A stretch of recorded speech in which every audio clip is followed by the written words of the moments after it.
In the heart of the ancient Roman Empire, few spectacles could match the raw, brutal appeal of the gladiatorial games. Held in massive arenas like the Colosseum, these bloody contests were a mix of entertainment, ritual, and power politics, drawing thousands of spectators from all walks of life. Gladiators were typically slaves, prisoners of war, or condemned criminals, though some free men volunteered for the chance to win fame and fortune. The games originated as part of funeral rites, intended to honor the dead with bloodshed, a practice believed to appease the spirits. Over time, however, these events evolved into public spectacles used by emperors and politicians to gain popularity and control the masses. Trained in special schools called ludi, gladiators underwent rigorous physical training and discipline. They were taught to fight with a variety of weapons and styles, from the heavily armored Mirmillo with his large shield and sword to the retiarius, who fought with a trident and net. Despite the hardships, some gladiators became celebrities in their own right,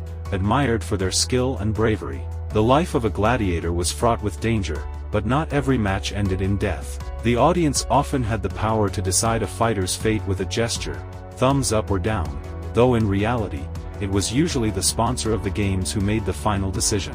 Those who survived could eventually win their freedom, symbolized by the gift of a wooden sword, known as the rudis. For the emperors, the games were more than just entertainment. They were a tool to display power and appease the public.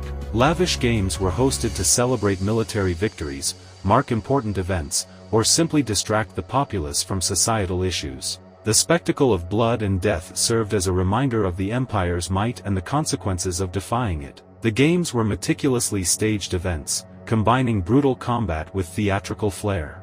Gladiators would enter the arena to the cheers of the crowd, parading before the emperor and officials in a display of pageantry. Before the main event, the morning might feature wild beast hunts, where exotic animals like lions, elephants, and bears were pitted against hunters or each other in a cruel display of Roman dominion over nature. When the gladiators finally faced off, the crowd's bloodlust reached its peak. The combatants fought with a lethal combination of skill, strategy, and brute strength, their every move scrutinized by the roaring masses. The sight of blood on the sand, the clash of steel, and the cries of the wounded created an intoxicating atmosphere that kept spectators coming back for more. The gladiatorial games eventually declined as the Roman Empire weakened, and by the 5th century AD, they were largely a thing of the past. Yet their legacy has endured, immortalized in art, literature, and modern media. The image of the gladiator, a symbol of courage, resilience,